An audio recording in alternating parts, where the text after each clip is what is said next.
잘 있겠니? 자, 시시야 3번 먼저 해볼게요.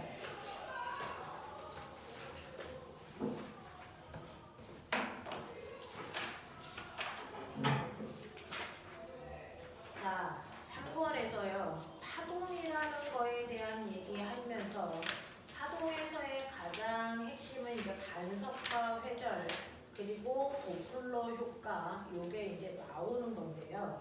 그 중에서 32페이지 도플러 효과 먼저 하고 나서 앞으로 갈게요.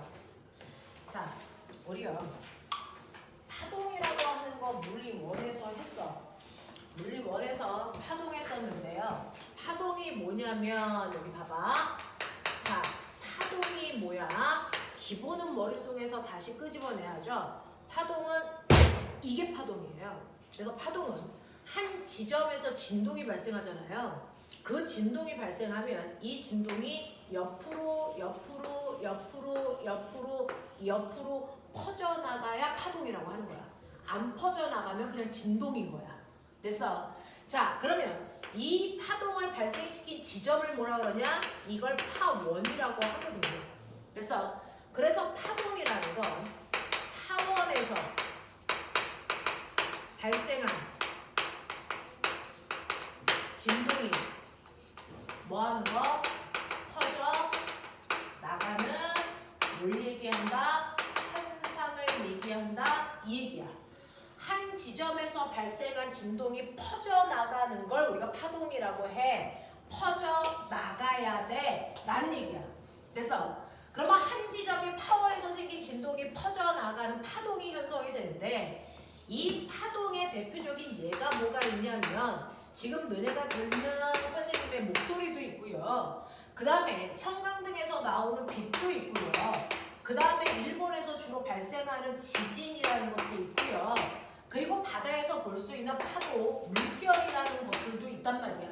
이게 우리가 알고 있는 파동인데 이러한 파동들이 전달될 때요. 여러분들이 보시는 것처럼 사실은 소리라고 하는 거 달에 가면 못 들어요. 왜? 어떤 파동이라는 진동을 전달해주는 이 공간에 어떤 물질이라는 게 필요한 게 대표적인 파동입니다. 그 진동을 전달해주는 물질을 우리가 뭐라고 하냐면 매질이라고 해서 소리는 공기라는 매질을 통해 우리 귀까지 오고 있어요. 그러니까 공기가 없는 달에서는 소리를 들을 수가 없어요. 지진이라는 건 땅을 흔들게 해서 땅에 진동이 전달돼 오는 거라서 거꾸로 얘기하면 지진을 전달하는 매질은 땅이라는 거죠. 그러니까 땅에 연결되어 있지 않으면 지진을 느낄 수가 없어. 그러니까 아무리 지진이 꿀렁꿀렁 발생을 하더라도 하늘 위를 날고 있는 새들은 지진을 직접적으로 느낄 수가 없어. 땅이랑 연결되어 있는 게 아니니까. 그 다음에 파도가 아무리 거칠게 쳐도요. 이 파도라는 건 물이라는 매질을 통해서만 전달해 오는 거거든요. 그러니까 물 밖에 있는 사람들은 물결을 직접 느낄 수가 없다는 거야. 교수님. 근데 빛은 예외죠. 빛은 태양에서 나온 빛이 지구까지 오는데 이 우주 공간에 어떤 매질이니? 아무것도 없어요. 그래서 빛만 예외적으로 어떤 매질의 도움도 받지 않고 전달될 수 있는 유일한 파동이었어요. 됐어? 자, 그러면 이러한 파동들의 대표적인 예를 내가 봤는데 이러한 예들을 통해서 파동도 내가 뭐 할 수 있다? 분류를 할 수 있다는 거예요. 그 파동을 분류할 때 기준이 뭐냐? 지금 보신 것처럼 어떤 매질인가의 도움을 받고 전달될 거냐? 아니면 매질 없이 직접 전달될 거냐? 라고 하면 매질의 유무에 따라서 반드시 매질이 있을 때만 전달되는 앞에 있는 이 세 개와 같은 파동들을 우리가 뭐라고 그러냐면 탄성파라고 해요. 근데 요즘에는 이렇게 매질이 있을 때만 전달되는 빛을 뺀 나머지 파동이 다 매질이 있어야만 전달이 되는데 이러한 파동을 탄성파라고 안 하고 역학적파라고 이름이 바뀌어가고 있는 추세라 둘 다 기억하셔야 돼요. 여러분들은 이제 변하는 과정에 있어서. 자, 그런가 하면 빛처럼 매질이 없어도 전달되는 유일한 아이가 있어요. 자, 매질이 없어도 전달되는 건 유일하게 빛밖에 없습니다. 그걸 우리는 탄성파가 아니야 라는 뜻으로 비탄성파라고 그동안은 얘기했는데 이름을 바꿔서 어차피 매질이 없는 상태로 전달되는 건 빛과 같은 전자기파니까 얘를 그냥 전자기파야 이렇게 부르기도 해요. 그래서 매질의 유무에 따라 탄성파와 비탄성파 또는 역학적 파와 전자기파로 분류할 수 있다. 이렇게 얘기하시면 되고요. 그럼 매질이 있던 없던 한 지점에서 발생한 파동이 반대쪽으로 전달되어 오잖아요. 그러면 얘가 전달되는 파동의 진행 방향은 오른쪽인데 그러면 여기에 있는 매질이 흔들릴 때 어느 방향으로 흔들려? 전달되는 방향하고 같은 방향으로 매질이 흔들리면서 오는 거야? 아니면 전달되는 방향과 수직한 방향으로 매질이 흔들리면서 오는 거야? 에 따라 나눌 수가 있어요. 그래서 파동을 나누는 두 번째는요. 파동이 나아가는 진행 방향과 매질이 움직이는 진동 방향 이 두 개 사이의 각도에 따라서 만약에 그 각도가 나란하다면 중학교 1학년 때 배웠죠 이제. 이건 뭐라 그럽니까? 이걸 종파라고 불러요. 그래서 가는 방향과 날아가는 방향 매질을 흔들면서 가면 이걸 종파라고 하겠다는 거죠. 근데 가는 방향과 수직한 방향으로요. 매질은 이렇게 흔들리는데 가는 방향은 오른쪽이야. 그래서 매질이 흔들리는 방향과 진행하는 방향이 수직하다면 이걸 우리는 횡파라고 부를 거야. 라고 해서 파동을 분류할 때는 매질의 유무와 그 다음에 방향이 이루는 각도에 따라서 이렇게 두 가지로 분류한다. 그럼 그 중에서 내가 알고 있는 이 파동들은요. 종파예요? 횡파예요? 분류할 수도 있어야 되는데 여러분들이 알고 있는 종파는 딱 3개밖에 없어요. 지금 듣고 있는 소리, 목소리를 우리는 음파라고 하잖아요. 그 음파 중에 우리가 들을 수 있는 소리는 그냥 음파라고 하고요. 우리가 들을 수 있는 범위를 벗어난 음파를 초음파라고 하잖아요. 어쨌든 음파라고요. 이런 애들이 종파 형태를 띠고요. 하나 더 있어요. 지진파 중에서도 종파 형태를 띠는 지진파. 뭐 있냐? 피파죠. 이렇게 3가지만 종파이고요. 그걸 뺀 모든 파동은 횡파다. 이렇게 보시면 돼요.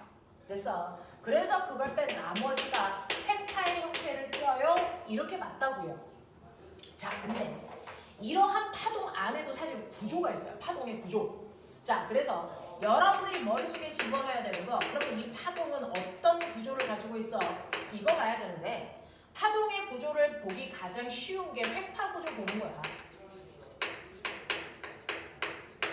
한 지점에서 생긴 진동이요. 오른쪽으로 진행한다고 쳐. 근데 이 안에 있는 매질은요. 진행 방향과 수직하게 진동하기 때문에 얘가 위아래로 매질이 떨린다고요. 이런 식으로. 그래서 진행하는 방향과 진동하는 방향이 수직하게 가는 걸 횡파라고 하잖아요. 그러니 여기에 있는 수많은 땅들이 있는데 횡파가 지나가면 땅은 위아래로 올라갔다 내려갔다 올라갔다 내려갔다 이거 한단 말이야. 됐죠? 그 중에서요. 가장 높은 곳을 우리가 뭐라 그러냐면 마루라고 부르고 아래쪽을 골 이렇게 부른다고요. 그죠? 자, 그랬을 때요. 여러분들이 이 파동의 구조를 횡파로 보면 5가지를 이해하고 있어야 되는데 혹시 기억납니까? 파동의 5가지. 뭐 알고 있어야 돼? 일단은 한 번 진동하는 동안 몇 미터 갔어? 라고 하면 자, 여러분들이 알고 있는 것처럼 마루에서 그 다음 마루까지의 거리죠. 그래서 이게 한 번 진동하는 동안 간 거리죠. 그래서 그 거리를 굳이 마루에서 마루까지 잴 필요 없이요. 골에서 골까지 돼도 무방해요. 다시 말해서 같은 위상이 반복되는 최단 거리가 바로 우리 뭐다? 한 파장이다. 기억납니까?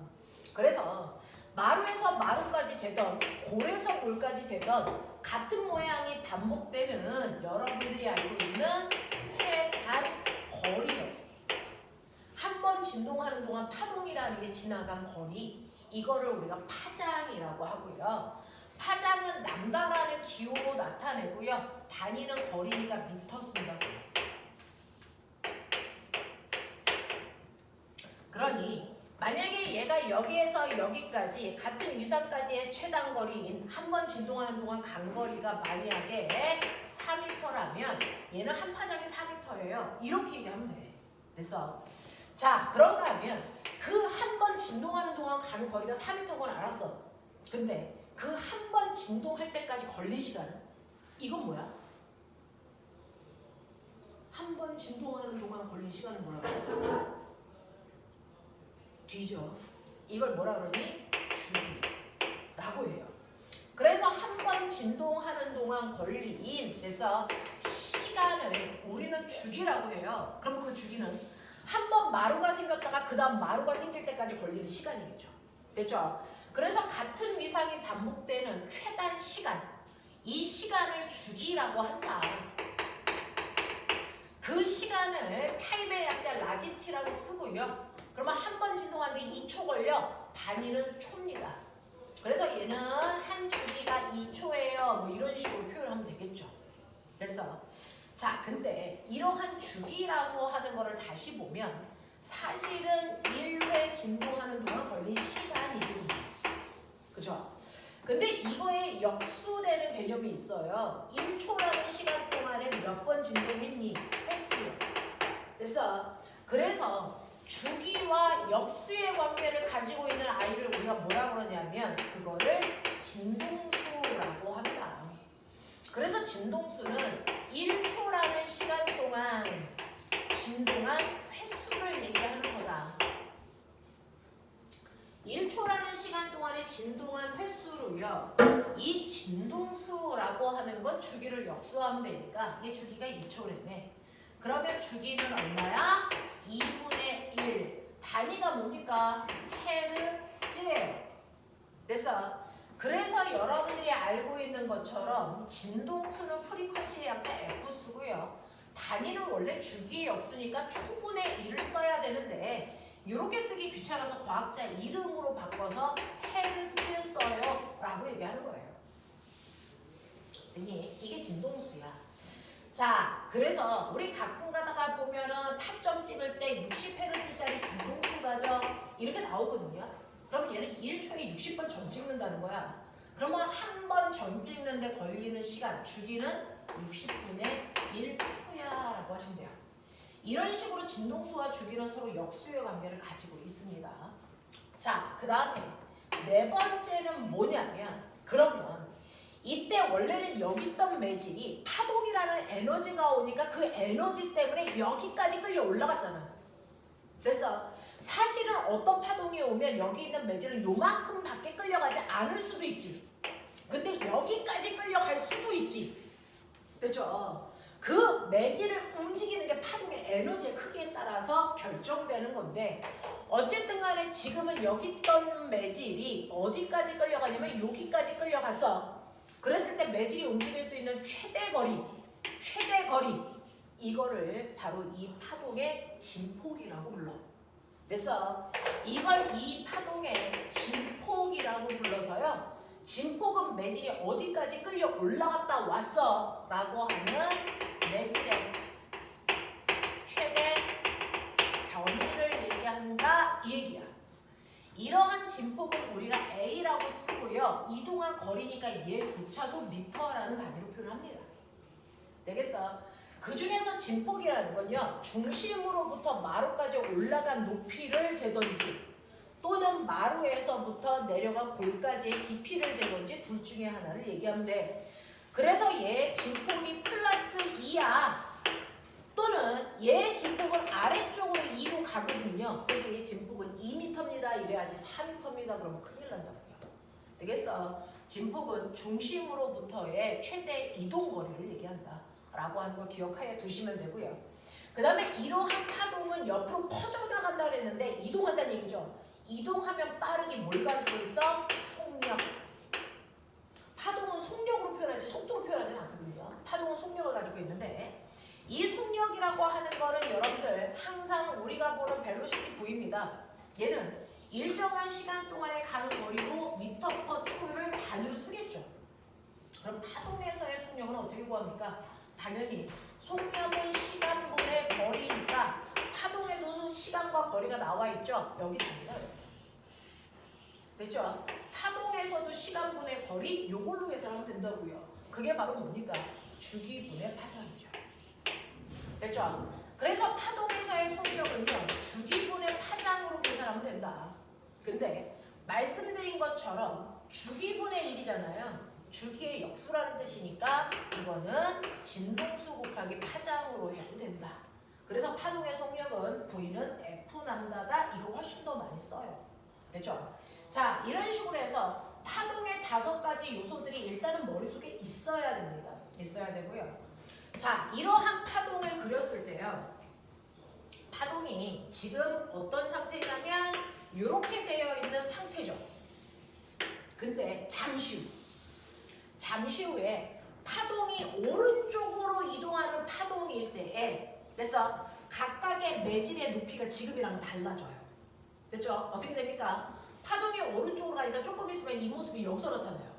맞니? 그러니까 얘는 모습이 어떤 모습이 될 거냐면 이런 모습으로 바뀌어야 정상입니다. 그죠? 그러면 원래 올라갔던 이 매질은 다음 순간에는 여기로 내려와야 돼요. 맞죠? 그리고 여기 있던 매질은요, 다음 순간에는 이 높이까지 올라가 있다고요. 맞냐? 다음 순간에 얘는요, 요 높이까지 올라와야 되고요. 여기 있던 애는 그 다음 순간에는 여기로. 됐니? 이런 식으로 매질의 높낮이가 계속 바뀐다고요. 그랬을 때 진행 방향이 어디냐에 따라 여기 있는 매질이 이렇게 내려가, 올라가, 이거 생각해 보시면 돼요. 그러면 거꾸로 얘기하면요. 만약에 파동의 진행 방향이 오른쪽이 아니고 왼쪽으로 가는 파동의 어느 순간을 하얀색으로 그린 거라면 다음 순간에 보면 얘는 왼쪽으로 가야 되잖아요. 그러면 이 모습이 왼쪽에서 나왔어야 돼요. 그죠? 그러니까 모양이 어떻게 나와야 되냐면 얘는 이렇게 나와야 됩니다. 이런 식으로. 이렇게 나와야 된다는 얘기잖아요. 그럼 만약에 파동의 진행 방향이 왼쪽이라면 여기 있던 매질은 올라갑니다. 빨간색 모양으로. 그 다음에 여기 있던 모양은 오른쪽으로 갈 때는 올라갔었는데 왼쪽으로 간다면 여기 있는 매질은 내려갑니다. 알겠어?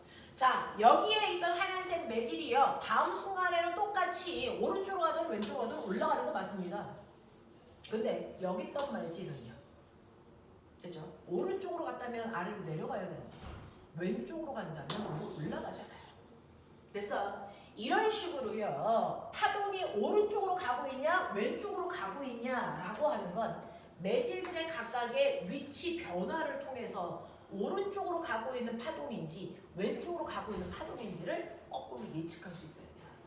알겠어? 이런 얘기야. 자, 그래서 이런 식으로 파동의 진행 방향을 찾아낼 수 있는 안목이 생길 수 있게끔 하셔야 되고요. 지금 선생님은 파동의 5가지 요소들을 설명하기 위해서 횡파로 설명을 했는데 사실은 종파죠. 우리가 둘이 용수철을 가지고 있을 때 횡파 만들려면 제가 위아래로 흔들어야 횡파가 됩니다. 종파 만들려면 제가 용수철을 앞뒤로 흔들면 종파의 형태를 띄어요. 그 종파의 형태는요. 원래 용수철이 이렇게 같은 간격으로 감겨져 있는 원래 용수철이었는데 내가 횡파의 형태를 만들려고 앞뒤로 흔들면 순간 어떤 모습이냐면 어느 부분은 간격이 더 넓어지고요. 어느 부분은 간격이 조밀해져요. 이런 모습으로 전달되는 게 횡파의 모습을 그린 겁니다. 아니 종파의 모습을 그린 겁니다. 요렇게요. 됐어? 그래서 종파는요. 매질들이 빽빽하게 모여있는 부분이 있고 듬성듬성 퍼져있는 부분이 있고 이런 형태로 나타나요. 이때 매질이 빽빽하게 모여있는 부분을 우리가 밀한 부분이라고 해요. 됐어? 밀집되어 있다 이 뜻입니다. 자, 매질이 듬성듬성 퍼져있는 부분을 우리가 뭐라고 그러냐면 소한 부분 이렇게 얘기해요. 자, 그래서 밀한 부분과 소한 부분이 반복되는 게 바로 종파의 구조야. 근데 이렇게 종파의 형태를 띠는 게 소리거든요. 그래서 소리는요. 내가 말을 하면 여기 있는 공기 입자가 됐어. 내 목소리 때문에 앞뒤로 진동하면서요. 공기 입자가 빽빽하게 모여있는 부분이 있고 느슨해지는 부분이 있고 이런 식으로 순간 공기 입자들의 분포가 고르지 않게 돼요. 나의 목소리 때문에. 그랬을 때 공기 입자가 빽빽한 아이가 나의 고막에 오면 고막을 밀한 부분이 오니까 눌러요. 그랬다가 소한 부분이 오면 다시 고막이 튕겨나오고요. 그래서 고막이 띵 하고 진동합니다. 그래서 이 진동에 의해서 나는 그걸 목소리로 환산해서 듣는 거죠. 이게 고막입니다. 됐죠? 자, 그러면 이런 식으로 전달되는 게 소리지만 이 소리를 이렇게 종파의 형태로 그려놓으면 우리는 아까 썼던 이 5개를 정확하게 구분하기 어렵습니다. 종파의 형태는. 그래서 중학교 2학년 교과서에서 배웠던 소리를 설명할 때조차도요. 우리는 소리가 종파임에도 불구하고 그림은 뭘로 그리냐면 팽파처럼 그려놓고 설명합니다. 그래서 목소리가 훨씬 더 됐어. 고음일 때는요.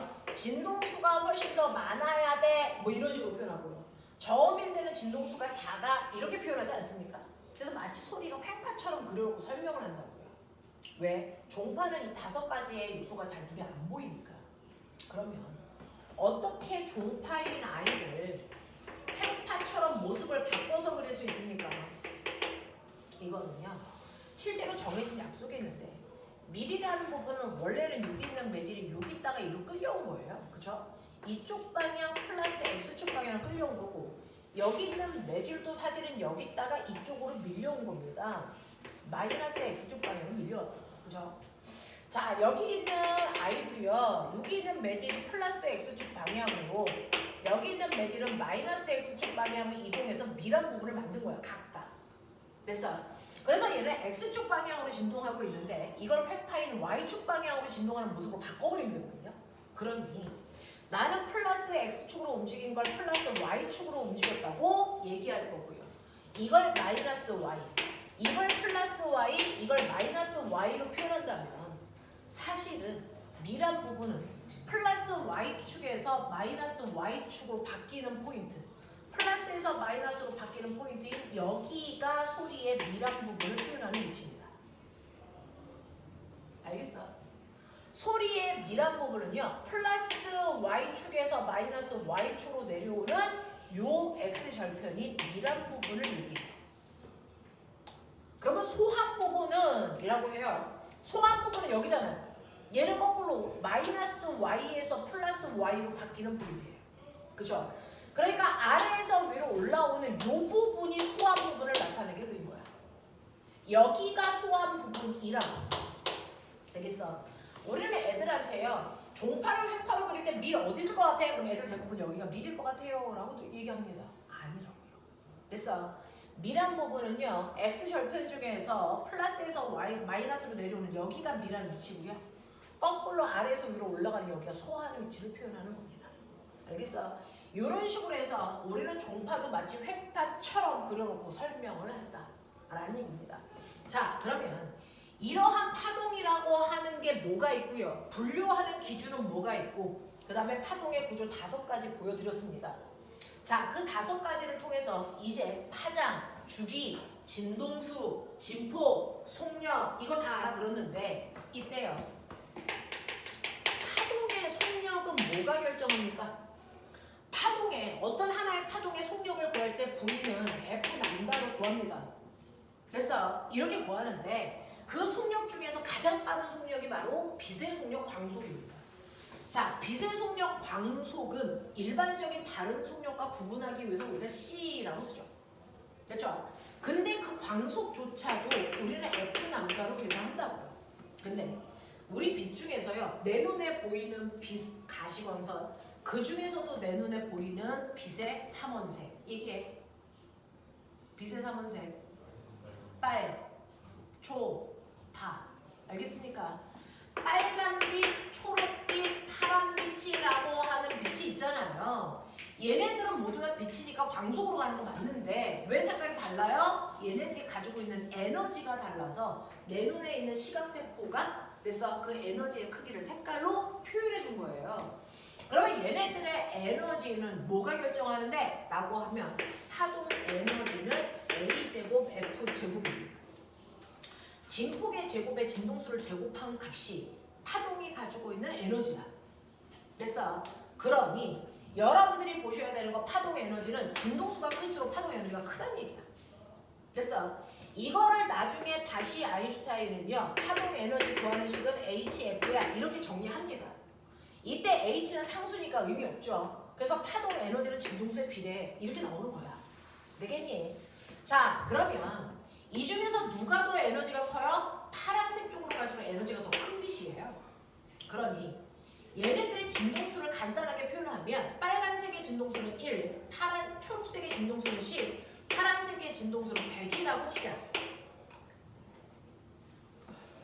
그러면 이러한 진동수를 가지고 있는 빨간색, 초록색, 파란색이라고 하는 빛이요. 우주 공간이라고 하는 진공을 통해서 지구로 오잖아요. 그걸 우리가 눈으로 보는 거잖아요.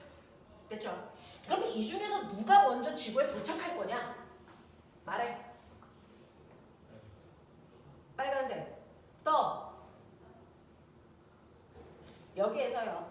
빨간색, 초록색, 파란색이 동시에 방출됐을 때 누가 먼저 지구에 도착할 거냐? 이거 동시에 와요. 압니까? 광속은 불변한다고 배웠잖아요. 동시에 옵니다. 광속 중에 빨간색 광속이라고 더 빨리 뛰거나 파란색 광속이라고 해서 더 빨리 뛰는 게 아니고 광속은 항상 일정의 불변에 배웠잖아요. 그러니 얘네들은요. 이런 식으로 우주 공간을 통과해 올 때 얘의 속력은 일정해요. 그러면 속력이 어떻게 일정해요? 진동수가 다 다른데 진동수에 따라 파장도 다 다릅니다. 파장도 다 달라요. 진동수가 1인 빨간색 아이의 파장의 길이는 100이라서 광속이 100입니다. 초록색은요. 진동수는 10인데 파장이 10이라서 광속은 100인 거예요. 파란색은 진동수가 100이기 때문에 파장의 길이가 1이라서 광속은 100인 겁니다. 되겠어? 그래서 광속은 항상 일정하기 때문에 진동수가 크다는 얘기는 파장이 짧다는 얘기랑 같은 말이야. 되겠어? 자, 그래서 광속은 일정하기 때문에 진동수와 파장은 반비례하는구나. 됐죠? 그러니까 여러분들 광속을 구할 때 F 남다로 해도 되지만 여러분들이 보시는 것처럼 C는 F 남다인데 이 값이 항상 일정하니까 F는 남다분의 C로 써도 똑같은 거네. 그쵸? 자, 그래서 진동수와 파장은 반비례한다 이렇게 합니다. 되겠습니까? 이런 관계를 갖는다. 그러면 선생님 빛의 속력이 빠르고 느리고 그래서 불전하잖아요. 빛의 속력 변화는 뭐에 의해 결정돼요? 뿐만 아니라 파장의 속력은 뭐가 결정합니까? 저는 파장의 속력이 파동의 속력이 이래서 진동수가 크면 속력이 더 큰 줄 알았어요. 근데 아니라면서요. 네, 파동의 속력을 결정하는 건 딱 하나죠. 뭡니까? 그 파동이 지나가는 내질의 종류예요. 됐어? 그래서 빨간색 빛이든 파란색 빛이든 초록색 빛이든 진공이라고 하는 같은 매질을 통과하기 때문에 속력이 똑같았던 겁니다. 됐어? 네. 근데 얘가 이 빛이 공기 중에서 물속으로 들어오면 전달되는 속력이 달라지죠. 왜? 매질이 달라지니까. 됐어? 파동의 속력을 결정하는 건 매질입니다. 매질의 종류가 달라지면 속력이 달라집니다. 매질의 종류가 달라지지 않으면 속력은 변하지 않습니다. 됐어? 그 중에서 빛이라면 공기 중에서의 빛의 전달 속도가 물에서보다 훨씬 빠르잖아요. 됐죠? 그래서 속력이 달라지기 때문에 공기 중에서 빛이 오다가 물로 들어가면 직진할 수 없어서 꺾여 들어가는 굴절이라는 게 일어납니다. 속력이 달라지기 때문에. 되겠니? 그러면 공기 중에서의 속력도 F 남다고 물속에서의 속력도 F 남다인데 물로 가면 속력이 느려진다고요? V값이 준다고요? 도대체 뭐가 줄어요? F가 주는 겁니까? 남다가 주는 겁니까? 둘 다 주는 겁니까? 이거예요. 파동의 속력을 결정하는 건 매질이고 매질의 종류가 달라지면 같은 파동도 속력이 바뀝니다. 그럼 바뀔 때 변하는 건 뭐냐? 됐어? 어떤 하나의 빛이라고 하는 게 쭉 가다가요. 공기를 만나자는 공기 중에서 물을 만나잖아요. 그럼 속력이 느려져야 되죠. 느려질 때 이때 변하는 값은요. 파장만 변하는 겁니다. 파장만 변하고 진동수는 변하지 않는 고유한 값이야. 한번 파원에서 생긴 진동수는요. 아무리 속력이 빨라지던 느려지던 얘 진동수는 그대로 100 유지. 어떤 일이 있어도 안 바뀌어요. 파동은 고유한 값입니다. 진동수는 고유한 값입니다. 안 바뀝니다. 대신 공기 중에서는요. 속력이 빨라서 파장의 길이가 2였어요. 그래서 속력이 200이었어요. 근데 얘가 물속으로 들어오면 파장이 짧아집니다. 그래서 파장의 길이가 1입니다. 그래서 물속에서의 속력은 100으로 줄는 겁니다. 이런 느낌이야. 알아? 자, 이런 식으로요. 파동의 속력은요. V는 F 남다로 계산을 하지만 진동수나 파장에 따라 속력이 달라지지 않는다. 됐어? 실제로 파동의 속력을 결정하는 건 그 파동이 지나가고 있는 매질의 종류에 의해서 각각의 파동들의 속력이 결정된다. 자, 그러면 속력이 빨라지거나 느려질 때 변하는 건 뭐냐? 변하는 건 파장의 길이만 바뀌지 진동수는 절대 바뀌지 않는다. 진동수는 공유한 값이다. 됐습니까? 자, 그럼 파동들 중에서 생각해봐. 매질이 필요 없는 비탄성파에 해당되는 빛이요. 빛은 어떤 매질을 통과할 때 제일 빨라?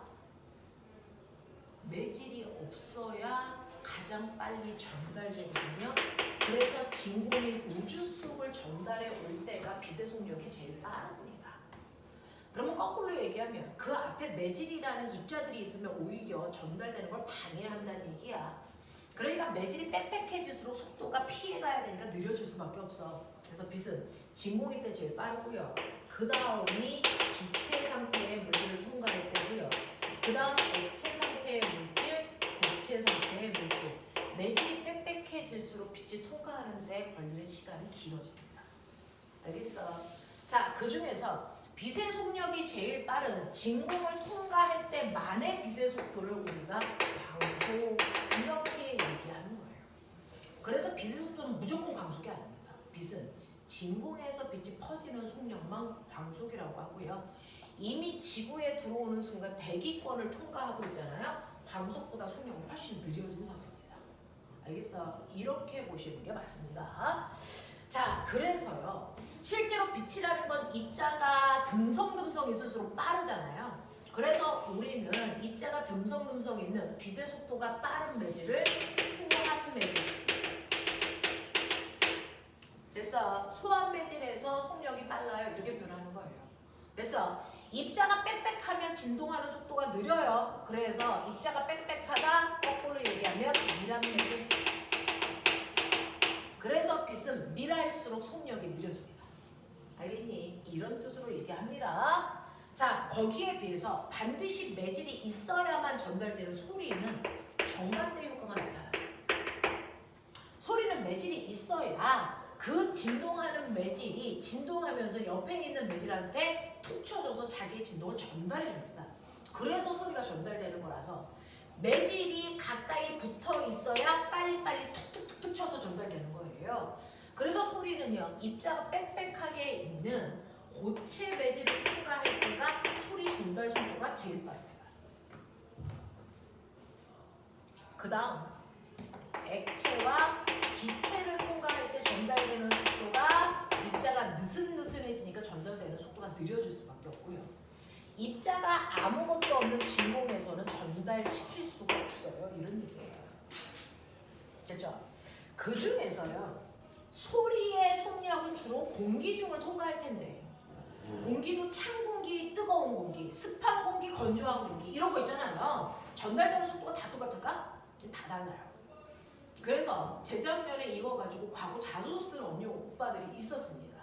됐어? 그 중에서요. 온도에 따라서 공기에서의 소리의 전달 속도 어떻습니까? 라고 하면 V는 331 더하기 0.6T의 속력을 가져 라고 선생님이 물리 1을 할 때도 했었는데요. 실제로 공기 중에서 소리가 전달되는 속력, 그걸 멋진 말로 음속이라고 하죠. 음속은요. 331 더하기 0.6T인데 이 T가 바로 공기의 온도, 기온 얘기예요. 이거 스몰 T죠? 섭씨 온도 얘기하는 거예요. 됐어? 그러면 우리가 상온이라고 하는 거 15도에서 25도 사이가 상온이라고 하는데 여기다가 15도 넣고 계산해 보세요. 그럼 음속 나오죠? 얼마나 옵니까? 340이요. 그래서 우리가 평균 음속할 때 평균 음속이 340m/초야 라고 얘기하는 건 기온이 15도일 때를 얘기하는 거예요. 그러면 15도가 아니고 한여름에는 30도 온도가 더 높아질 텐데 그러면 소리가 전달되는 속도는 더 빨라진다는 얘기죠. 그래서 소리는 뜨거운 공기를 통과할 때 속력이 빨라집니다. 차가운 공기를 통과하면 속력은 느려집니다. 재작년에 선배들이 썼던 자소서는요. 온도가 아니고 습도입니다. 습도에 따라 공기의 속도는 어때? 라고 하는 걸 자기 방에 가습기와 제습기를 틀어서 실험했습니다. 됐어. 이런 것들. 자, 그래서 이런 식으로 소리의 속력이라고 하는 거 매질에 따라서 전달되는 속도 또 다르다라고 하는 거 보여드렸고요. 그 다음에 중학교 2학년 때 배우는 거 수심이죠. 수심. 물결. 파도가 치는데 이렇게 물결이 넘실넘실 치는데요. 그 속에 보면은 물 속에도 땅이 있잖아요. 그래서 수심이 다 다르잖아요. 이런 식으로. 그래서 여기는 수심이 2m밖에 안 돼. 여기는 수심이 10m야. 이렇게 되어 있는 거야. 그래서 수심이 다 다르다고요. 물의 깊이가. 그럼 파도가 칠 때요. 수심 중에 어느 곳을 지나올 때가 파도의 속력이 빠릅니까? 라고 해요. 파동은 됐어. 수심에 따라서 전달되는 속력이 달라져요. 수심에 따라서. 됐죠? 그 중에서 수심이 깊을수록 파동이 전달되는 속도가 훨씬 빠릅니다. 수심이 얕아지면 전달되는 속도가 느립니다. 왜? 물결 파도가 칠 때요. 겉에만 이렇게 넘실넘실 파도가 치는 게 아니고요. 사실은 이 물에 의해서 마찰해서 그 밑에 있는 물도 같이 끌려갑니다. 그 밑에 있는 물방울도 같이 마찰 때문에 끌려가는데 수심이 얕으면 금방 끌려가던 물이 땅에 부딪히잖아요. 그래서 잘 못 끌려간다고요. 그래서 속도가 느려진다고요. 됐어? 그래서 물결은요. 수심이 깊은 쪽이 얕은 쪽에 비해서 훨씬 더 전달되는 속도가 빨라. 자, 그래서 어떤 일이 발생을 하냐면요. 파도도 속력이니까 V는 F란다는 거예요. 어차피 한 번 생긴 진동수는 변하지 않고 이 진동수는 일정할 건데 속력이 빠르다는 얘기는 파장이 길다는 얘기예요. 한 번 진동하는 동안 성큼성큼 간다는 얘기예요. 그러니 내가 파도를 그렸을 때 한 번 진동하는 동안 성큼성큼 가는 애가 있고 아장아장 가는 애가 있다는 거죠. 됐어? 이걸 통해서 거꾸로 수심을 알 수 있어요. 됐어? 자, 이렇게 한 번 진동하는 동안 성큼성큼 갔을 때 마루를 연결하고 마루를 연결해서 그어놓은 선을 파도의 얼굴이다, 파면, 이렇게 불러요. 파도의 얼굴이다, 파면이라고 하는데 이 파면과 파면 사이의 간격이 사실은 한 파장이죠. 파면과 파면 사이의 간격이 한 파장이란 말이야. 그러니 얘는 한 파장이 겨우 요만큼이야. 1m. 얘는 한 파장이 10m야. 이런 느낌이거든요.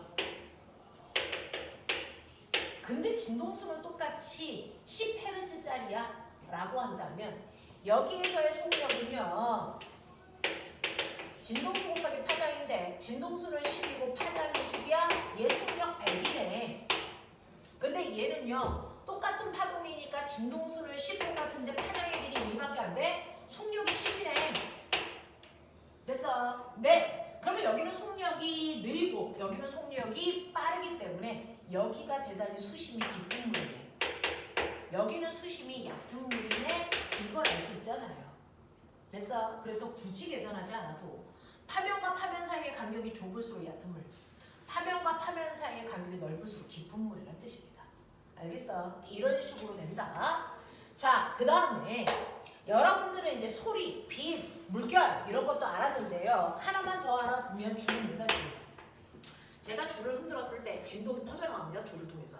그 중에서 어떤 줄을 진동시킬 때 파동이 더 빨리 진동하면서 나갈 거냐, 전달되는 속도가 빠를 거냐 라고 하는 건 그 줄의 V는 루트 U분의 T로 계산하거든요. 이게 파동의 원래 속력을 계산하는 기본 베이스인데 이때 뮤라고 하는 건 뭐냐면 사실은 줄이 있을 때 가벼운 줄일수록 빨리 진동해요. 그죠? 자, 그 가벼운 줄도요. 얘기할 때요. 실제로 그 아이의 줄의 길이가 길면 더 무거워지죠. 짧은 것보다. 그러니 모든 줄의 길이를 다 1m로 자르는 거야. 1m인 같은 길이를 잘라놓고 질량을 비교한 걸 우리는 뭐라고 그러냐면 선밀도다 그래요. 그래서 1m당 차지하는 질량값으로 나타냅니다. 그래서 이게 진짜 실의 가볍고 무거운 정도를 정확하게 표현하는 거겠죠. 그래서 선밀도 분의 T가 뭐냐면 실을 잡아당기는 힘 강력입니다. 실제로 줄은 팽팽할수록 진동이 빨리 전달돼요 라고 하는 거죠. 그래서 이런 식으로 파동의 속력은요 어떤 매질을 통과하느냐에 의해 결정된다 이런 얘기야. 그래서 여기까지를 베이스로 해서 여러분들이 도플러 효과를 선생님하고요 잠깐 할 건데 32페이지부터 도플러 효과에 대한 얘기입니다. 그 도플러 효과에 대한 얘기를 42페이지부터 집에 가서 45페이지까지 풀어오시면 되는데 무려 앰뷸런스가 지나갈 때 도플러 효과가 가장 잘 느껴집니다. 이걸로도 해마다 자소서 쓰는데 앰뷸런스가 나한테 다가올 때와 앰뷸런스가 나로부터 멀어질 때 우리는 그 앰뷸런스의 소리에 뭐가 바뀐다고 느끼는 줄 아세요? 당연히 크기요. 가까워지면 크기가 더 크게 들리고 멀어지면 크기가 작게 들리는 건 맞습니다. 근데 그 크기 말고 변하는 게 있습니다. 뭐니? 높낮이가 달라져요. 그래서 음의 높낮이가 바뀌는 것처럼 느껴진답니다. 자, 그 높낮이가 바뀐다고 하는데 너 알아요? 중학교 1학년 때 배웠나? 2학년 때 배웠나? 소리의 3요소 얘기해봐.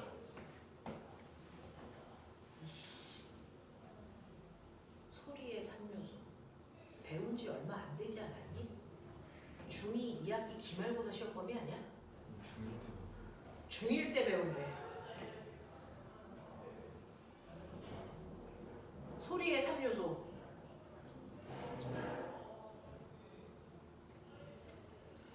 자, 하나의 목소리에는 세 가지가 있다. 그래서 소리에는 세 가지가 있는데 그걸 소리의 3요소라고 하는데요. 그 소리의 세 가지 요소가 뭐냐면 소리의 높이. 아이유는 3단 고음을 낼 수 있어. 그 높낮이요. 그래서 이 소리가 높이가 있고 그 다음에 소리의 크기라고 하는 게 소리의 우리가 세기라고 하죠. 그래서 이게 있고 엄마 목소리하고 아빠 목소리 구별할 수 있죠. 그걸 소리의 맵시라고 부르잖아요. 근데 이 하나의 목소리에는 높이, 세기, 맵시가 있는데요. 얘네들을 결정하는 게 파동의 5요소란 말이죠. 소리가 파동이니까. 그 중에서 소리의 높낮이를 결정하는 게 뭘까요? 라고 하면 높낮이가 바로 그 소리의 진동수에 의해 결정됩니다. 1초 동안에 10번 진동시킬 거냐 1초 동안 100번 진동시킬 거냐 이 소리의 진동수가 높낮이를 결정합니다. 근데 그 중에서 아세요? 인간이 들을 수 있는 소리 진동수의 범위가 한정되어 있는 거? 그건 인간이 들을 수 있는 소리의 범위를 가처분 진동수 이렇게 해요. 일반적인 사람들은 진동수라는 단어 안 쓰고 주파수라고 얘기하기도 합니다. 같은 말인데요. 자, 인간들이 들을 수 있는 진동수의 범위가 있는데 20에서 2만 헤르츠까지만 인간이 들을 수 있는 진동수의 범위야.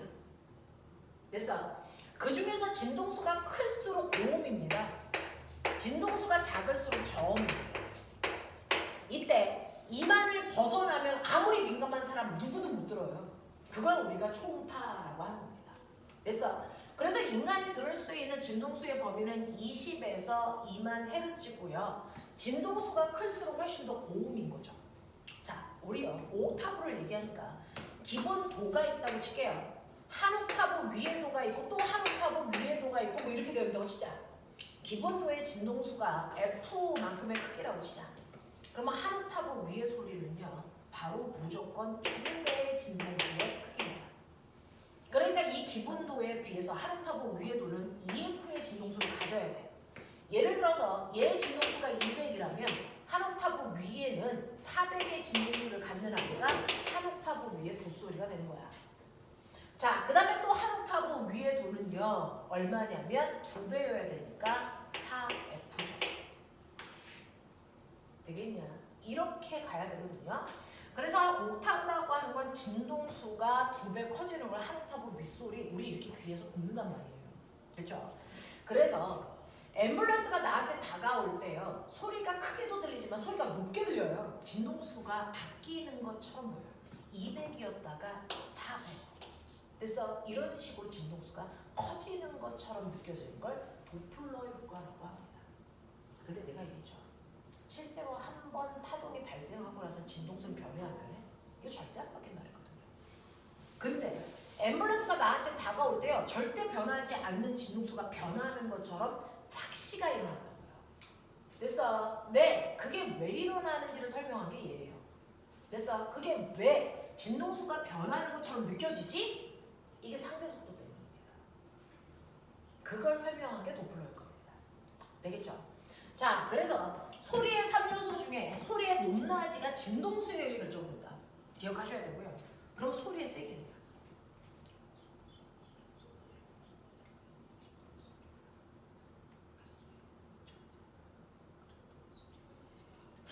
이렇게 커지는 거야. 됐어. 이렇게 소리의 크기가 막 바뀌는 게요. 사실은요. 제가 서글서글 이거예요. 그래서 소리의 크기를 뭐가 결정한다? 진폭이 결정한다. 진폭. 됐어. 소리의 크기를 결정하는 건 진폭이에요. 진폭이 클수록 됐어. 소리가 큰 거고요. 진폭이 작을수록 소근소근하는 겁니다. 알겠냐? 자, 그래서 소리의 세기는 진폭이 결정한다라고 하는 거. 그 다음에 소리의 맵시요. 엄마 목소리, 아빠 목소리 달라요. 자, 그거는 똑같이 도를 내더라도 엄마는 이런 형태의 파형을 만들어낸다면 아빠는요 똑같은 도를 하더라도 이런 형태의 파형을 만들어내요. 그래서 떨리는 위치가 달라요.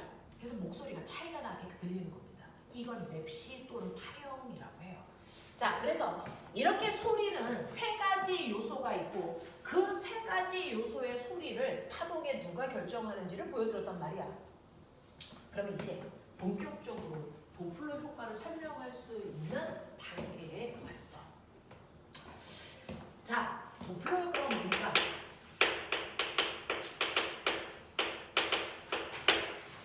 도플러 효과라고 하는 거는요. 절대로 바뀌지 말아야 되는 진동수가 달라지는 것처럼 느껴지는 현상이 생겨요. 원래 진동수 F가 400인데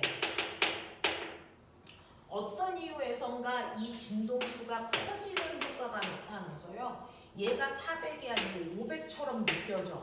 이런 일들이 발생합니다. 그래서 또는 진동수가 400이었는데 어떤 이유에선가 진동수가 줄어들어요. 그래서 마치 300처럼 느껴지는 효과가 나타납니다. 됐어. 그래서 진동수는 절대로 바뀌지 않아야 되는데 진동수가 마치 바뀐 것처럼 느껴지는 효과를 통칭해서 도플러라는 과학자가 연구했기 때문에 도플러 효과라고 한다고요. 그래서 그 중에서요. 여러분들이 알고 있는 것처럼 빛의 3원색이 있다 그랬죠. 빨주노초 파남. 됐어. 빨.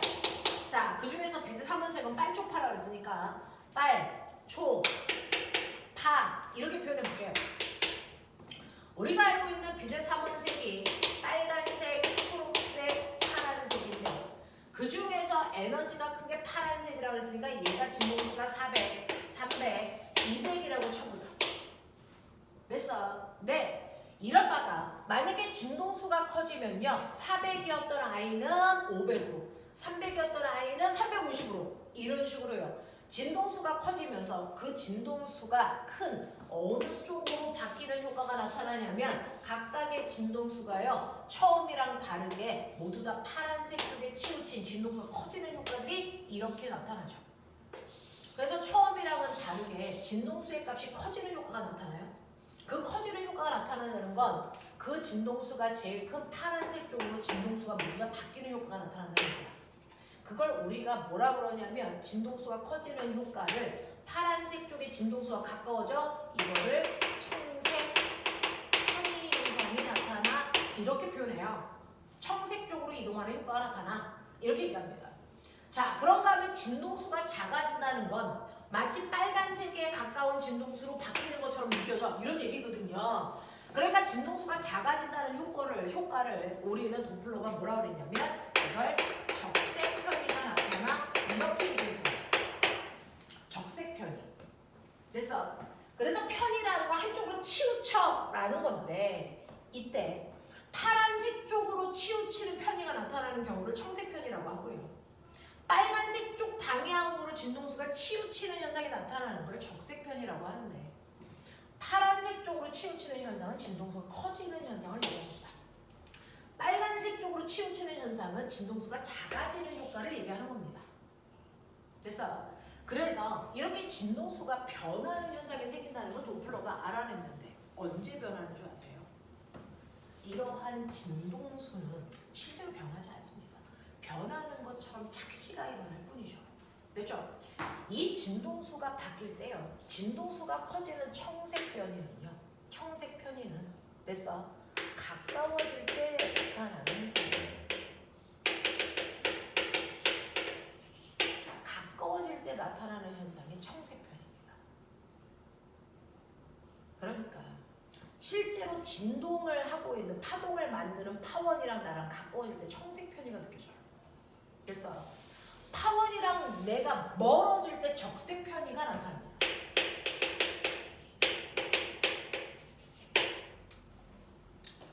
예를 들어서요. 여기에 이제 소리를 내는 앰뷸런스가 있다고 치자. 그러면 앰뷸런스에서 소리가 이렇게 퍼져나갑니다. 소리가 이렇게 퍼져나가죠. 됐죠? 이렇게 소리가 막 온 사방팔방으로 소리가 음속으로 퍼져나갑니다. 얘 진동수가 400이라고 치죠. 뭐 이런 진동수를 가지고 있는 아이가 오른쪽으로도 퍼져나가고 왼쪽으로도 퍼져나갑니다. 그래서 앰뷸런스에서 소리를 낸다고요. 그러면서 그 소리를 내는 앰뷸런스는 움직이지 않고 그 자리에 이제 고정되어 있다고 시작. 이런 식으로. 앰뷸런스는 여기서 소리만 나요. 그래서 소리가 막 퍼져나간단 말이죠. 근데 그 소리를 듣고 있는 두 명의 관찰자가 있다고 치자. 그 중에서 한 사람은 여기 A에 위치해 있고요. 또 다른 사람은 반대 위치에 B에 있다고 치자. 근데 문제는 얘네들이 걸어갑니다. 얘네들이요. 둘 다 왼쪽으로 동시에 같은 빠르기로 걸어갑니다. 그러면 A의 입장에서는 어떤 느낌이냐면 소리를 내는 파원이랑 가까워지는 느낌이 나타나죠. 그렇죠? B의 입장에서는 소리를 내는 파원이랑 멀어지는 현상이 나타납니다. 맞냐? 그랬을 때 A는요. 이렇게 걸어가면서 진동수가 400보다 커지네! 라고 느껴진다고요. 그래서 400이었는데 갑자기 430 됐네? 이렇게 진동수가 커지는 효과가 나타나요. 그 효과는 진동수가 커진 게 아니고 지가 가까워지기 때문에 나타나는 현상이에요. 됐어? 이렇게 멀어지는 사람은요. 400이라는 진동수가 들렸다가 나중에 이 진동수가 370이네? 그래서 진동수가 작아지는 것처럼 착시가 느껴진단 말이죠. 그건 왜 나타나는 거냐면 실제로 파동의 진동수가 줄어든 게 아니고 지가 멀어지고 있기 때문에 나타나는 현상이에요. 됐어? 네. 이렇게 가까워지기 때문에 진동수가 커지는 현상을 우리는 청색 편이가 나타나요. 라고 표현할 거고요. 멀어지기 때문에 진동수가 줄어드는 현상을 적색 편이가 나타나요. 이렇게 얘기할 거라고. 이걸 이용한 사람이 누군지 아세요? 허블이에요. 허블. 허블이라는 사람이 자 우주는요. 크기가 점점 뭐해지고 있냐? 커지죠. 우주가 팽창한다며. 그러면 우주가 팽창한다는 거 어떻게 알았어? 그걸 저 편의 현상을 가지고 연구한 거야. 도플러 현상을 가지고. 실제로요. 이렇게 별과 별이 있는데 그 별을 담는 커다란 그릇이 우주라는 거잖아요. 됐어? 이게 우주죠. 우주죠. 근데 시간이 지나면 우주가 팽창한데 이거 무슨 말이야? 별과 별 사이의 거리가 뭐해지고 있다? 멀어지고 있다? 이 뜻이잖아. 그러니까 여기 있던 별이 여기가 있고요. 얘가 여기로 가게 되고 여기가 여기로 가게 돼요. 그럼 당연히 별을 담는 그릇인 우주의 크기는 커진다 이 뜻입니다. 됐죠? 그러니까 우주가 커진다는 얘기는 사실은 별과 별 사이의 거리가 멀어진다는 얘기예요. 됐어? 그럼 별과 별 사이의 거리가 멀어지고 있어. 모든 별들이 서로 멀어지고 있어. 이걸 확인한 사람이 누구냐면 허블이거든요. 어떻게 확인합니까? 라고 하면 실제로 내가 여기 썼거든요. 근데 나로부터 A라는 별, B라는 별이 이만큼 떨어져 있었단 말이야. 근데 시간이 지나니까 나라는 별로부터요. 내가 여기로 온 거잖아요. 얘는 여기 간 거잖아요. 얘는 여기로 온 거잖아요. 그러면 나로부터 별과 별 사이의 거리는 처음보다 훨씬 더 뭐해지니? 멀어지고 있는 거예요. 그래서 네. 처음에는 내가 여기에 있고요. A라는 별이 여기 있어서 나와 A 별 사이의 거리가 1m였는데 별과 별 사이의 거리가 멀어지니까 내가 여기 와 있는 거잖아요. A별은 여기 있는 거예요. 그래서 나와 별 사이의 거리가 1m였던데 3m로 별과 별 사이의 거리가 멀어지는 거란 말이야. 그래서 그러면 이렇게 별과 별 사이의 거리가 멀어진다는 거 어떻게 알아? 그건 허블이라는 사람이에요. 자, 이 별에서 오는 빛을 봅니다. 이 별에서 보는 빛을 보면 그 빛이 특정한 부위만, 그래서 공기 중에 있는 수소가 에너지를 먹어서 특정한 부분만 빛이 없는 상태가 되죠. 흡수 스펙트럼. 또는 특정한 부분의 빛만 밖으로 방출하는 방출 스펙트럼이 나타납니다. 이거 알아듣는 말이죠. 그래서 네, 이런 선 스펙트럼이 생기는데 며칠 지난 후에 보니까 똑같은 A라는 별에서 오는 빛을 내가 선 스펙트럼으로 분석했더니요, 모든 빛들이 모두 다 붉은색 쪽으로 선의 파동이 다 움직여갔어요. 이런 식으로. 얘 진동수가요 100이었고요, 얘 400이었고 얘 500에 해당되는 진동수를 가지고 있는 빛이었는데, 시간이 지나니까 이 100이라는 진동수를 가지고 있던 아이가 90이 되고요, 이거는 380이 되고요, 이거는 455, 진동수가 줄어드는 효과가 나타납니다. 그래서 그걸 선으로 표현하면 모든 선이 붉은색이 있는 왼쪽 방향으로 다 치우치는 현상이 나타났어. 이걸 우리는 적색 편의가 나타났어요. 이렇게 표현합니다. 그러면 A별만 보면 이런 일이 발생했나? 또 다른 별 B도 봐요. 근데 B를 봐도 적색 편의가 또 나타나고요. C를 관찰했는데도 C한테도 적색 편의가 나타납니다. 그래서 사방팔방에 있는 모든 별들을 보는데 모든 별들이 적색 편의만 나타나요. 나로부터 저 별도 멀어지고 저 별도 멀어지고 저 별도 멀어지네. 그러면 이렇게 별과 별 사이의 거리가 시간이 지나면 점점 더 멀어지네. 그럼 별들을 낳으면 그래서 뭐 해줘야 되네? 커줘야 되네. 그러니까 우주는 계속 팽창하고 있는 게 맞네. 이런 얘기야. 됐어. 그래서 도플러 효과를 통해서 우주가 팽창하고 있다는 게요, 바로 적색 편의 현상이 모든 별한테서 나타난다는 걸 통해서 확인할 수 있는 현상이었어. 그래서 이걸 통해서 우주는 팽창하고 있어. 이 얘기 한 사람은 허블이고요. 내 얘기야. 자, 그러면 이 편이라고 하는 진동수가 바뀌는 착시가 왜 나타나는지를 물리적으로 설명할게요. 자, 지금 시간이 5분밖에 안 남았어요. 자, 봐. 이렇게 앰뷸런스에서 소리를 내요. 한번 진동 빵 하고 나서 얘가 퍼져나갈 동안 그 다음 소리를 여기서 또 내고, 그 다음에 얘가 퍼져서 이렇게 나갈 동안 그래서 또 다른 소리가 와서 여기를 채우고, 그리고 여기 있는 소리가 퍼져나갈 동안 그 다음 소리가 와서 순차적으로 퍼져나가고 계속 하고 있는 중이야. 이때 이 소리가 퍼져나가는 음속이라고 하는 거, 그 소리의 속력을 V0라고 할게요. 이거 100이라고 치자. 그리고 여기서 나온 진동수를 얼마라고 할 거냐면 진동수를 우리 200이라고 할게요. 곤란하다. 자, 속력을 200이라고 하고 진동수를 100이라고 할게요. 그랬을 때 얘 파장은 얼마입니까? 2m라고 할게요. 이런 느낌이야. 됐어? V는 F 난다니까. 이런 느낌이야. 이런 소리가 옆으로 막 퍼져나가고 있어. 근데 여기에 관찰자가 있는데 A라고 하는 관찰자는 소리가 나는 쪽으로 갈 겁니다. V의 속도 20의 빠르기로 간다고 치자. 이런 느낌. 됐죠? B라고 하는 관찰자도요, 똑같이 왼쪽으로 갑니다. 똑같은 속력 20의 속력으로 간다고 쳐라. 이거예요. 그러면 이때 우리가 알아둬야 되는 거, V는 F 난다? 맞아?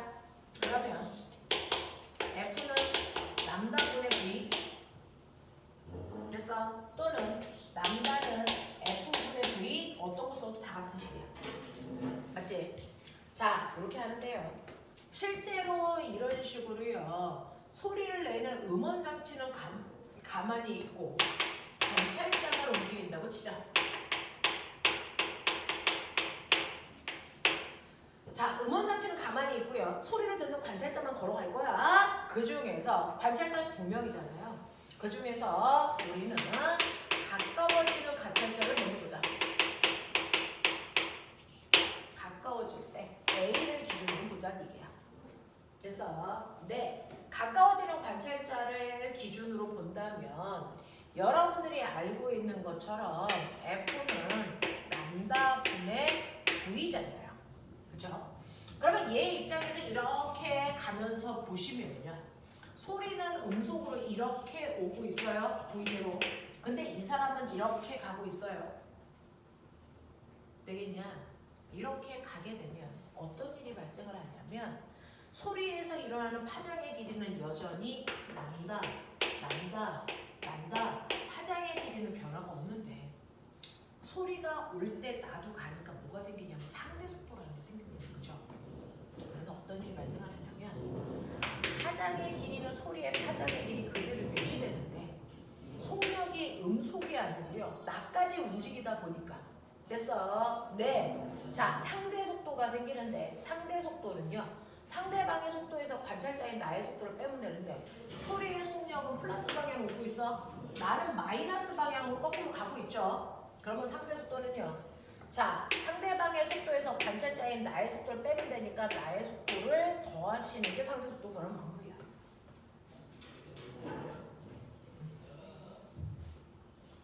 이렇게 됩니다. 자, 그러면 이 부분을 다시 써보면 어떠냐면요. 이 부분은 람다는 F분의 V거든요. 그러면 이 소리의 고유한 파장의 길이 람다는요. F0분의 소리의 속력 V0로 구해도 같은 말이야. 맞아? 네. 람다는 F분의 V잖아요. 그러니 소리의 파장, 원래 파장은 소리의 원래 진동수에다가 소리의 원래 속력 음속으로 나누어도 똑같은 파장을 구합니다. 자, 그리고 그 위에 분자는요. V0 더하기 V입니다. 됐죠? 그럼 분수 위에 분수가 있으니까 번분수 고라지야. 이거를 정리하면 어떤 일이 발생을 하냐면요.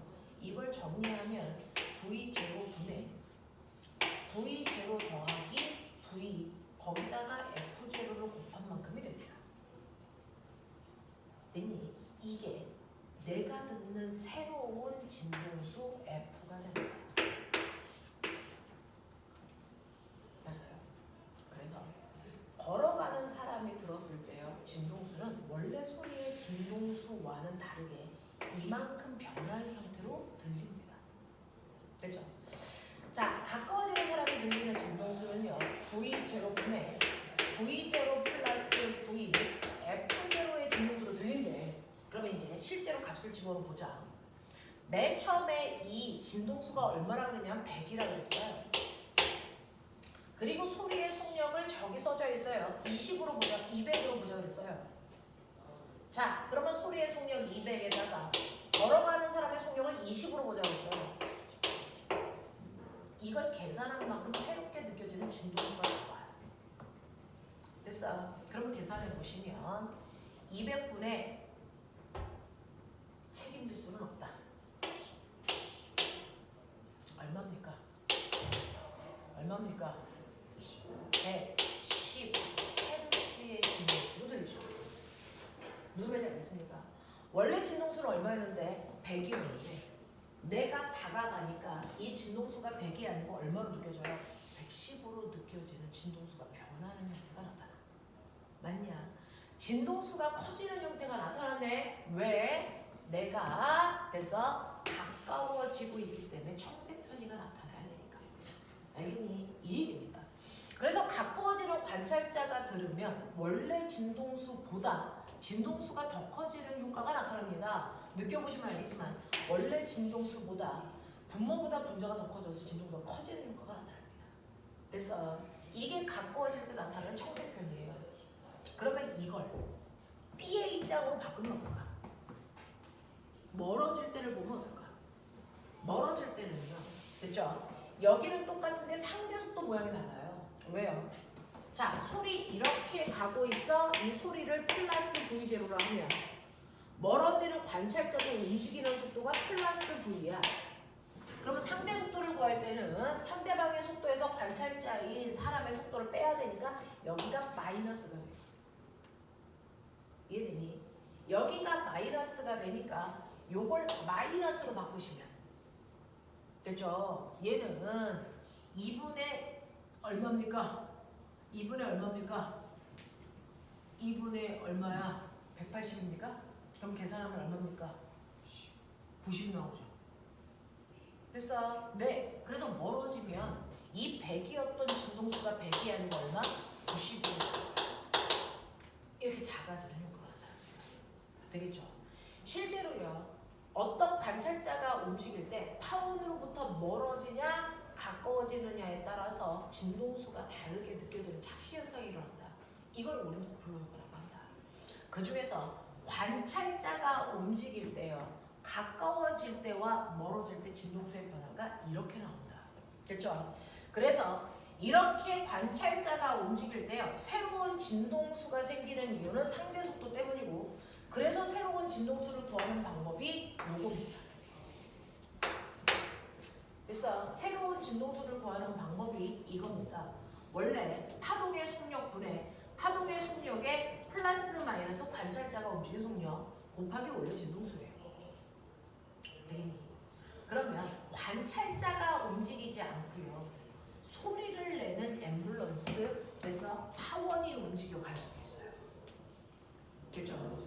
이렇게 파원이 움직일 때 이거는 다음 시간에 설명할게요. 자, 소리를 내는 아이가 여기서 소리를 냈어. 그래서 얘가 퍼져나갈 때 그 다음 소리가 오잖아요. 그럼 그 다음 소리가 올 동안 얘는 이렇게 갔는데 이 자동차가 여기서 소리를 내는 게 아니고 앞으로 가서 소리를 내요. 그러면 여기서 파동이 어떻게 그려지나? 여기서 이렇게 그려지죠. 맞아? 자, 그래서 이렇게 음원 장치인 아이가 앞으로 가면서 소리를 내면요. 이렇게 파동과 파동 사이가 이런 식으로 등간격이 돼서 파장의 길이가 일정하지 않습니다. 그래서 소리를 내는 음원 장치가 움직이면서 소리를 내면 한쪽은 이런 식으로 파장과 파장의 간격이 짧아지게 느껴지고요. 한쪽은 파장과 파장 사이의 간격이 넓어지는 것처럼 느껴집니다. 그래서 이걸 통해서 음원 장치가 이쪽으로 가고 있네, V의 속도로 가고 있네, 이게 보여요. 알겠습니까? 그러면 이렇게 음원 장치가 움직이는데 그걸 듣는 관찰자인 내가 이렇게 가만히 있어 A야, 나는 안 움직여. 이렇게 가만히 있어 B야. 그러면 A의 입장에서는 파장이 짧아진 느낌입니다. 그렇죠? B의 입장에서는요 파장이 길어지는 효과가 나타나요. 그래서 음원 장치가 움직이면 상대 속도는 생기지 않아요. 나는 안 움직이니까. 속도는 변하지 않는데 파장의 길이가 달라지는 효과가 나타난다. 그래서 파장의 길이가 달라진 효과가 나타납니다. 이해돼? 자, 그 파장의 길이는요. 여러분들이 생각해 보시면 이 파장의 길이는 얼마만큼 짧아져요? 파동이 가는데 그래서 음원 장치가 쫓아온 만큼 파장의 길이 짧게 느껴지는 거거든요. 그래서 가까워지는 입장에서 보면 F는 람다분의 V0인데 파장의 길이는 람다에서 그래서 음원 장치가 움직인 거리만큼을 빼면 되는데 거리는 속력 곱하기 시간이잖아요. 그래서 속력 곱하기 시간이잖아요. 그래서 시간은 주기를 얘기하는 거고요. 속력은 음원 장치의 빠르기 V1을 얘기해요. 이걸 뺀 만큼이 파장이 짧아진다는 느낌이고 소리의 음속은 그대로 유지됩니다. 근데 그냥 알아. 자, 주기는요. 그래서 진동수의 역수라고요. 그래서 이거는 원래 진동수 F0분의 이렇게 하면 되죠. 됐죠? 그리고 원래 파장의 길이도 아까 바꿔드린 것처럼요. 네, 파장은요. 진동수분의 속도죠. 그래서 이거 계산하시면 진동수분의 V0 마이너스 V1 분의 그래서 V0가 이거 번분수 계산하시면 새로워진 진동수 계산할 수 있거든요. 그래서 새로워진 진동수는요. V0 마이너스 V1 분의 V0 F0가 돼요. 그래서 이게 음원 장치가 움직이는 속도예요. 이게 가까워질 때의 느낌입니다. 멀어질 때 느낌은 이 부호가 플러스로만 바뀌면 돼요. 이해돼요? 이런 얘기야. 자, 그러면 결국은요. 사람만 움직인다든가 또는 앰뷸런스만 움직인다든가 변하는 진동수 구했어. 근데 이게 다 움직이면요. 이런 효과가 나타납니다. 이건 앰뷸런스의 속도, 이건 사람의 속도를 구분해서 쓴 거예요. 됐어. 앰뷸런스가 움직일 때는 밑에 쪽에 됐어. 속도를 이렇게 하시면 되고요. 사람이 움직일 때 사람 속도는 이렇게 드시면 돼요. 사람이 안 움직이면 여기 속도 0. 앰뷸런스가 안 움직이면 여기 속도 0 하시면 되고요. 이때 조심하셔야 되는 거. 가까워질 때 부호가 위에 있는 부호입니다. 멀어질 때 부호가 밑에 있는 부호 쓰시면 돼요. 되겠어? 이런 식으로요. 사람이든 운전장치든 걔네들이 움직여서 둘의 상대적 거리가 바뀌게 되면 진동수가 커지거나 작아지는 효과가 나타납니다. 이걸 얘기한 게 도플러 효과고요. 그 도플러 효과에 의해서 결론적으로 누가 움직이든 상관없이 가까워져 진동수는 커지는 효과, 멀어져 진동수는 작아지는 효과가 나타난다. 알겠어? 이 얘기입니다. 자, 오늘은 여기까지만 할게요. 시간이 너무 많이 지나가네요.